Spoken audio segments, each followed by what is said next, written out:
ज़मीनों पे कब्जे किए जाते हैं, 2 साइड ओपन करके बेच दिया जाता है और उसके बाद रास्ते भी बेच दिए जाते हैं। हमारे बहुवर्षीयों के साथ छेड़खानी की जाती है और यहाँ तक कि थाने में हम लोग जाते हैं तो हमारी सुनवाई तक नहीं होती है। मैं तो 95 में आया था। 95 में आए थे आप भी? आज भी गांव जाते होंगे तो कहते होंगे दिल्ली में रहते हैं जी। यही दिल्ली है? ये दिल्ली नहीं बताता हूँ, गुड़गांव बताता, हरियाणा के गुड़गांव। वही एनसीआर, हम तो सबको दिल्ली ही कहते हैं। अपने यहाँ के लोग तो वैसे ही सबको दिल्ली ही कहते हैं। समझते हैं, हाँ सही कर रहे हैं। उससे तो यही दिल्ली है जिसका सपना लिए थे? नो, वो दिल्ली तो नहीं है। आप इधर आ जाओ जरा। आप जब जाते होंगे गांव में तो कहते होंगे मैं तो साइबर सिटी में रहता हूँ जी, ऊंची ऊंची बिल्डिंगों में, और यहाँ आप तो वो उनको थोड़ी पता है जो यहाँ कैसी व्यवस्था है। हाँ। वो तो लोग तो सोचते होंगे जो टाउन में रहता है, हाई फाई सोसाइटी में रहता है। तो यहाँ तो अभी यहाँ गड्ढा भर जाता था, पानी भर जाता था। यहाँ तो अब पैदल भी नहीं आता। मेरा नाम विजय है जी। कितने साल के हो आप? 32 साल हो गया मेरा। मतलब वोट देने लायक हो गए? हाँ, वोट में तो इस बार वोट देना है? जरूर देंगे। किसको दोगे? अब पार्टी के अभी लोग नेता लोग आ रहे हैं, अभी हमारे इधर से तो प्रतिनिधि ऐसा कोई खड़े हुए नहीं है। हाँ। बट वैसे अगर दिल में क्या है, क्या चाहते हो? कौन आना चाहिए, किसको करने देना चाहिए? नहीं, अभी मेरे को नाम नहीं, मैं नाम चेहरे पे मायूसी क्यों चाहिए? सुबह सो के उठाऊं। अच्छा, अभी भी सो के जगह। तो ये सोना चुनाव तक रहेगा या चुनाव में जग जाओगे? चुनाव में जग जाएंगे। जग जाएंगे? क्या चाहिए? हाँ। और मैं तो ये मानता हूँ अगर कोई इस तरह का कैंडिडेट अपने में हो, प्रवासियों में से हो, जिसमें कि हर तरह की क्षमता हो, तन मन धन बल, उसके बाद समय उनके पास हो। ये नहीं कि यहाँ से जीत कर चले गए, उसके पास समय ही नहीं है और वहाँ दिल्ली में बैठे या बिहार में बैठे हैं, वैसा नहीं होना चाहिए। और वो पॉलिटिकल बेस उनका मजबूत हो, जो एक फ़ोन आते ही केंद्र से यहाँ पर जितने भी पुलिस वाले कांपने लग जाए, इस तरह का हो तो वो कैंडिडेट आए, हम उनको जिताकर आगे बढ़ाएंगे। सर क्या नाम है आपका? रोशन कुमार यादव। अच्छा, राव साहब हो आप? तो यहाँ तो राव साहबों का बड़ा बोलबाला है, तो पाला बदल लोगे आप वोट चुनाव में? नहीं। हाँ, परिवार एक होता है। नहीं जी, पूरा नाम पूछे थे। यादव जी हो ना? तो यहाँ तो सुना है कि यादव 1 मिनट में एक हो जाते हैं सारे। नहीं, जब परिवार की बात है, हम बाहर के पूर्वांचल के, बिहार के, तो वो पहला परिवार हुआ कि इधर देख के बताओ कि जो सुन रहे हैं वो सुन लें कि कहें कि हमारे तो यादव भाई है। नहीं, आप यादव पूर्वांचल के लोग हैं, एक साथ हैं। बिल्कुल बिल्कुल।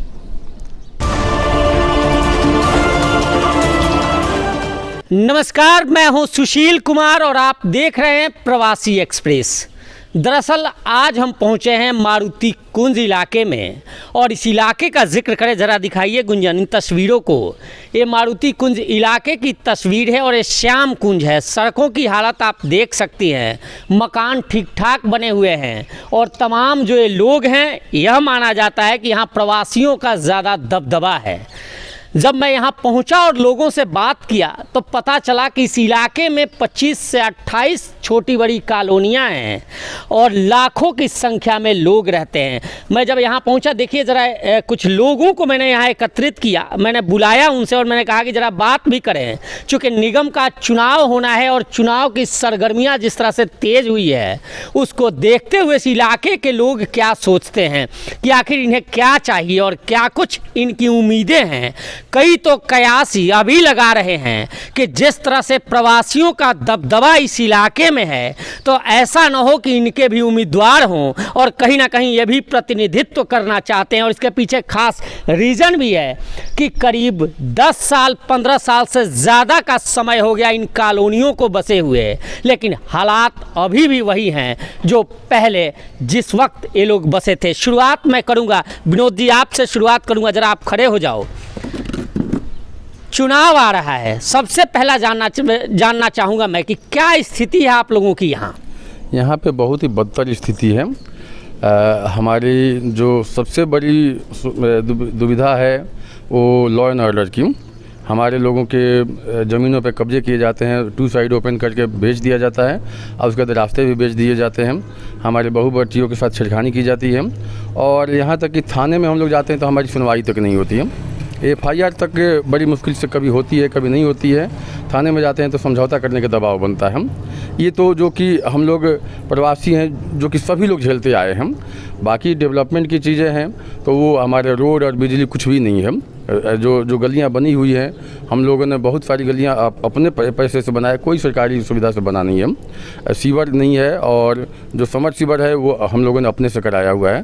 सरकार इधर ध्यान नहीं दे रही है और ज़्यादातर लोग यहाँ पे आज के डेट में जो भी बैठे हुए भाजपाई हैं, लेकिन उसके बावजूद हम लोग की सुनवाई नहीं होती तो है। ये पार्टी पॉलिटिक्स की बात नहीं होती है। विनोद जी, मैं आऊँगा आपके पास, तमाम लोग हैं। सर, पार्टी राजनीति की बात नहीं, पार्टी पॉलिटिक्स की बात नहीं, लेकिन सुविधा तो चाहिए, ज़रूरत तो सबको है। ये मूलभूत सुविधा तो सबको चाहिए ही। जी, नाम जरूर बता दीजिए। मेरा नाम सुनील कुमार है, ओझा है जी। और यहाँ थोड़ा बहुत भी जितने भी डेवलपमेंट देख रहे हैं, लोग अपने पैसे इकट्ठा करके उससे अपना डेवलपमेंट किए हैं। मतलब सरकार की तरफ से कोई डेवलपमेंट नहीं हुआ। जो सड़कें थोड़ी जो बनी हुई है, लोग अपने पैसे इकट्ठे करके ही बनवाए हैं। सड़क, बिजली जो भी व्यवस्था हुई है, लोग अपने पैसे खर्चे करके किए हैं। सरकार की तरफ से हमें कोई व्यवस्था नहीं मिली है अभी तक। बहुत ही गाँव से जब आप आए थे, कब आए थे दिल्ली? मैं तो 95 में आया था। 95 में आए थे। आप भी आज भी गांव जाते होंगे तो कहते होंगे दिल्ली में रहते हैं जी। यही दिल्ली है। ये दिल्ली नहीं बताता हूँ, गुड़गांव बताता, हरियाणा के गुड़गांव। वही एनसीआर, हम तो सबको दिल्ली ही कहते हैं। अपने यहाँ के लोग तो वैसे ही सबको दिल्ली ही कहते हैं। समझते हैं, सही कर रहे हैं। उससे तो यही दिल्ली है जिसका सपना लिए थे। वो दिल्ली तो नहीं है। मैं और आऊँगा। सर जरा आ जाओ इधर। आप गाँव से? कुमार है। अच्छा। मैं यहाँ विनोद जी के मकान में ही रहता हूँ किराए पे। अच्छा। तो 3 साल 4 साल से तो मैं यहाँ रह रहा हूँ। दिल्ली से यहाँ शिफ्ट हुआ था। हाँ। लेकिन अब तो ये रोड आप देख रहे हो, सब इन्होंने अपने पैसों से इकट्ठा करके। हाँ। तो पहले पानी तो भर जाता था पूरा इसमें रोड में। अच्छा, एक चीज़ बताओ, आप इधर आ जाओ जरा।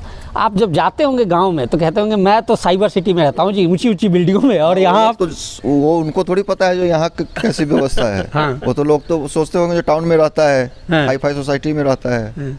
तो यहाँ तो अभी यहाँ गड्ढा भर जाता था, पानी भर जाता था। यहाँ तो अब पैदल भी नहीं आ सकते। तो अब तो चुनाव आ रहा है, कैसा सोच रहे हो आप लोग कि क्या होना चाहिए? चुनाव में हर साल हम वोट देते ही हैं। हाँ। लेकिन इस बार अगर आगे भी ऐसी स्थिति रहेगी तो वोट भी देना बंद कर देंगे। नहीं तो क्या कई लोग कह रहे हैं कि अपने इस बार प्रवासियों को ही कमान मिलना चाहिए, वे लोग ही चुनाव यहाँ से लड़े। कमान मिलेगा, लेकिन कमान देके वोट भी दे रहे हैं, सुविधा भी नहीं हो रही है, तो फिर वोट देने का क्या मतलब है? तो यहाँ से अगर कोई प्रवासी को टिकट कोई देता है तो आप लोग वोट करोगे उसको? वोट करेंगे ही, लेकिन उसका कोई फायदा नहीं है ना वोट करके। अरे अपने लोगों की बात मैं कर रहा था आपसे। सर एक बार आ जाओ, एक बार नाम बता दो सर अपना। मेरा नाम विजय है जी। कितने साल के हो आप? 32 साल हो गया मेरा। मतलब वोट देने लायक हो गए? हाँ, वोट में तो इस बार वोट देना है? जरूर देंगे। किसको दोगे? अब पार्टी के अभी लोग, नेता लोग आ रहे हैं। अभी हमारे इधर से तो प्रतिनिधि ऐसा कोई खड़े हुए नहीं है। हाँ। बट वैसे दिल में क्या है, क्या चाहते हो? कौन आना चाहिए, किसको करना देना चाहिए? नहीं, अभी मेरे को नाम नहीं, मैं नाम की बात नहीं कर रहा हूँ। मैं तो ये कह रहा हूँ कि जैसे कई लोग कह रहे हैं कि अपने लोग हों तो कम से कम दुख दर्द समझ सकें, जैसा वो कह रहे थे कि यहाँ बहुत परेशानी होती है। अपने लोग रहेंगे तो ऑब्वियस सी बात है। हम लोग आप भी ऐसी समस्या झेलते हो क्या यहाँ पे कि यहाँ आके लोग आपके साथ ऐसे मारपीट कर दें या इस तरह की भेदभाव करें? नहीं, देखिए भेदभाव तो खैर रहता ही है, बट मारपीट वगैरह का जहाँ तक सवाल है तो मैं समझता हूँ कि देखिए अगर आप सही हैं तो फिर आपके साथ कोई गलत नहीं करेगा, ये मैं मानता हूँ। बट हाँ ठीक है, डिस्क्रिमिनेशन जो है वो तो है।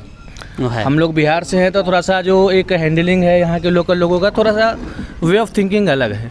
तो ये मतलब जो हैंडलिंग है वो दिखेगा मिस हैंडलिंग में चुनाव में? अगर हमारे तरफ से प्रतिनिधि होंगे तो डेफिनेटली हम लोग सपोर्ट करेंगे। हाँ। और मैं ऐसा मानता हूँ विनोद जी अगर आगे चल के अगर प्रतिनिधि कोई भी आए, देखिए नाम मत रखिए, लोग मुझे कहना शुरू कर देंगे कि हमारे लिए लोकल लीडर्स को मतलब रिप्रेजेंट यही कर रहे हैं, तो अभी हम लोग इनके सपोर्ट में हैं। चलिए सर मैं एक बार नाम बता दो। मेरा नाम अक्षय त्यागी।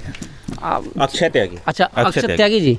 त्यागी जी, चेहरे पे मायूसी क्यों चाहिए? सुबह सो के उठाऊं? अच्छा, अभी भी सो के जगह। तो ये सोना चुनाव तक रहेगा या चुनाव में जग जाओगे? चुनाव में जग जाएंगे। जग जाएंगे। तो क्या चाहिए, कैसा आपको ये चाहिए कि क्या उसको वोट करेंगे जो ये काम करेगा, या फिर क्या कुछ जहन में तो होगा इस चुनाव को लेकर? काम करने के वादे करके सभी आएंगे। वायदे तो कितने सालों से अभी वोट कर रहे हो, सारे वायदे ही करते हैं। हर बार वादे होते हैं, उसका आगे कुछ नहीं होता है। इस बार कुछ डिफरेंट करने के मूड में हो आप लोग? नहीं, डिफरेंट तो करने से कोई फायदा नहीं होता है। डिफरेंट करोगे बट कैंडिडेट इस लायक अगर है कि वो कर पाए तब हो पाता है। अदरवाइज प्रतिनिधित्व तो मिलता है, किसको नहीं मिलता? बहुत मिलता है। दिल्ली में आप देखो पूरे बाहर के लोग हैं, बिहार के लोग कितने हैं, दिल्ली में MP तक बनाए गए हैं, पूरे क्या करते हैं, यहाँ से भाग जाते हैं, उसके बाद जीतने के बाद तो आते भी नहीं है। तो प्रतिनिधित्व किसको मिलता है वो इम्पोर्टेंट नहीं है, बंदा कैसा है वो इम्पोर्टेंट होता है। क्या बात है। एक और चीज़ त्यागी जी बताओ आप कि इस बार कैंडिडेट मायने रखता है या पार्टी मायने रखेगा? इस लोकल चुनाव में कहीं पे भी पार्टी मायने नहीं रखती है। कहीं पे भी आप जाओगे तो लोकल बंदे हैं, सब लोग जानते हैं। जब अगर बड़ा इलेक्शन होता है लाइक MP का तो कोई नहीं जानता कौन बंदा है, बट इसमें तो सब अपने लोग जानते हैं, आसपास के लोग होते हैं, बाहर से तो आते नहीं है। तो कैंडिडेट ही मेन होता है। क्या बात है। सर एक बार नाम बता। नीरज सिंह है जी। तो सिंह साहब क्या कहोगे, चुनाव सर पे है, तैयारियां जोरों शोरों पे है, आप लोगों की क्या कुछ तैयारी है? तैयारी तो है, वोट तो हर बार देते हैं, लेकिन यहाँ पे तो जैसा कि सभी ने बताया, जो हमें कोई सरकारी सुविधा नहीं मिलती है। अब यहाँ पे मैं 2010 में आया था और तब से वोट दे रहा हूँ, लेकिन सरकारी तंत्र के द्वारा तो मुझे नहीं लगता जो कोई सुविधा मिली। उम्मीद है, सरकार से तो उम्मीद रहती है, उम्मीद है जो जिस दिन भी कोई ऐसा कैंडिडेट आए या ऐसी कोई पार्टी आए जो कि कुछ सरकारी सुविधा हम लोगों को दिला पाए, तो हम जरूर समर्थन करेंगे उस चीज़ का। सबसे ज़्यादा आपको, मैं पर्सनली बात कर रहा हूँ, आपको सबसे ज़्यादा तकलीफ़ क्या होती है? तकलीफ़ ये होती है जो देखिए, जहाँ भी रूल्स है, जहाँ भी कुछ लोग रहते हैं, सरकारी सुविधाएं वहाँ पहुँचनी चाहिए। जैसे कि बिजली की सुविधा हो, सीवर की सुविधा हो, पानी की सुविधा। अब देखिए यहाँ पे सीवर नहीं है, लोग घर के नीचे वो गड्ढा करके जो होता है वो व्यवस्था करते हैं। पानी की कोई सुविधा नहीं है, नीचे जो ग्राउंड वाटर है वो पीते हैं। तो ये सब मूलभूत सुविधा जब इतनी, जबकि आपको पता है लाखों की आबादी है, 18 कॉलोनियाँ हैं। तो हम सरकार को आपके द्वारा बताना चाहते हैं, जो कुछ इतने लोगों को आप सुविधाएं नहीं दे पा रहे हैं, उसका क्या कारण है? उसका कुछ कारण तो होगा ना, तो उसकी तो समस्या होनी चाहिए। और अगर कोई भी उस समस्या का समाधान देता है तो हम लोग समर्थन तो जरूर करेंगे, उन्हीं को समर्थन करेंगे। बिल्कुल, इस चुनाव में पार्टी पॉलिटिक्स नहीं आएगी। सर, आपसे बात किया था मैंने शायद, क्या कहोगे आप चुनाव में? चुनाव में जो मैं ये कहूँगा कि यहाँ पे बिल्कुल 10-12 साल हो गए कॉलोनियों को बसे हुए, बेसिक सुविधाएं तो मिलनी ही चाहिए, रोड, पानी, बिजली ये होना चाहिए। अच्छा, तमाम प्रत्याशी तो आते होंगे आप लोगों के पास, क्या कुछ वायदे कर रहे हैं फिर एक बार? नहीं, हम लोग अपने लोगों के साथ ही हैं, अपने लोग जहाँ बोलेंगे वही किया जाएगा, और ऐसे कैंडिडेट को ही वोट दिया जाएगा जो कि यहाँ पे कुछ डेवलपमेंट कर पाए। बिल्कुल, पार्टी नहीं विकास चाहिए। सर, पार्टी नहीं विकास चाहिए? बिल्कुल। क्या विकास चाहते हो आप? यहाँ की जो अभी मूलभूत समस्या है कि कच्चे कॉलोनियों में सड़क नहीं है, सड़क होना चाहिए, सीवर होना चाहिए। मतलब वही डेवलपमेंट चुनोगे। आ जाओ एक बार और शुरुआत करते हैं। सर, बाल आपके सफ़ेद हो गए, मुझे लग रहा है वोट देते देते हो गए क्या? हाँ, अब तो यहाँ मेरा नाम श्याम प्रसाद शाह है जी। मैं जो मारुति कुंज है मेन, हाँ, वहाँ का निवासी हूँ। और मैं यहाँ पर मारुति कुंज में 95 में आया हुआ हूँ। वैसे तो हरियाणा में मेरा पदार्पण 80 में हुआ है, कुछ दिन फरीदाबाद में रहे, उसके बाद 85 से हम हरियाणा में ही हैं, यहीं गुड़गांव के अंदर हैं। और सब लोगों ने जो कहा मूलभूत सुविधा है, और यहाँ हम लोगों की बात को प्रशासन नहीं सुनते हैं, पूरा इग्नोर करते हैं। इतनी आबादी होने के बावजूद भी फिर भी नहीं सुनते हैं। अभी कोई सज्जन बता रहे थे कि किस तरह से लोकल यहाँ किस तरह से छेड़छाड़ करते हैं, किस तरह से वो भी होता है। हाँ। लेकिन अब हम लोग संगठित हो गए हैं, इसलिए वो ये काम नहीं कर पाता है। ये काम जो भी करता है उसके ऊपर हम लोग दबाव बना के या ऊपर से भी फोन करवा के उसको शांत कर देते हैं। अभी कुछ दिन पहले 2017 की बात है, प्रद्युमन हत्याकांड हुआ। उस हत्याकांड में एक निर्दोष को फंसाया गया था, कंडक्टर को। तो हम लोगों ने आवाज़ उठाया, ये ऊपर तक पहुंची आवाज़। उसके बाद उनके ऊपर कार्रवाई हुई तो सीबीआई जांच हुई। सीबीआई जांच में दूध का दूध, पानी का पानी हो गया, और उस बच्चे को जिसने ये काम किया था उसको सज़ा भी दी गई। हमारे साथ भी ये घटना हुई, हमारी लड़की का एक्सीडेंट हुआ। तो हम लोग, मैं तो खैर हॉस्पिटल में उस टाइम था, और उस टाइम हमारे जितने भी आदमी थे, नहीं कुछ तो आधे घंटे अंदर 200 आदमी चौकी के सामने खड़े हो गए। जब वहाँ पर 8-10 आदमी थे, वो पुलिस वाले हम लोगों को धमका रहे थे कि तुम लोग बिहारी आकर यहाँ पर गुंडागर्दी मचाते हो। जब 200 आदमी का जुनून देखा उन्होंने, सब शांत हो गए। उसके बाद कार्रवाई हुई। मात्र 2 घंटे के अंदर हमारे पास ASI रिपोर्ट दर्ज करने के हमारे घर पर पहुंच गए। नहीं तो कोई नहीं सुनता, क्योंकि ऊपर से भी कुछ आया इस मतलब तरह का। कुल मिला के साजी अगर हम ये कहें तो कहीं ना कहीं संगठन का फायदा मिलता है आप लोगों को। यही वजह है कि इस चुनाव में ये संगठन मजबूत संगठन दिखेगा। हाँ। और मैं तो ये मानता हूँ, अगर कोई इस तरह का कैंडिडेट अपने में हो, प्रवासियों में से हो, जिसमें कि हर तरह की क्षमता हो, तन मन धन बल, उसके बाद समय उनके पास हो। ये नहीं कि यहाँ से जीत कर चले गए, उसके पास समय नहीं है, वहाँ दिल्ली में बैठे बिहार में बैठे, वैसा नहीं होना चाहिए। और वो पॉलिटिकल बेस उनका मजबूत हो, जो एक फ़ोन आते ही केंद्र से यहाँ पर जितने भी पुलिस वाले कांपने लग जाए, इस तरह का हो तो वो कैंडिडेट आए, हम उनको जिताकर आगे बढ़ाएंगे। क्या बात है, बहुत बहुत धन्यवाद। आई सर, आप भी ऐसे शिकार होते हो यहाँ इस तरह के? डेफिनेटली सर, हम प्रवासी लोग हैं, यहाँ पे रहते हैं, लोकलों का दबदबा तो है, वो लोग डराते धमकाते हैं लोगों को, जिससे यहाँ के सारे लोगों को पता है कि ये लोग किस लेवल तक जाते हैं, क्या क्या लोगों के साथ करते हैं। तो डेफिनेटली अभी काफ़ी कुछ समय में हम लोगों ने, जैसे प्रवासी लोग काफ़ी यूनाइट हुए हैं यहाँ पे, और यूनाइट होकर जैसे एसपी साहब ने बोला है कि हम काफ़ी इकट्ठे हो जाते हैं, लोग इकट्ठे होकर थोड़ा सा रिक्वेस्ट करते हैं या प्रशासन के पास जाते हैं, तो उससे बेनिफिट मिलता है हमें।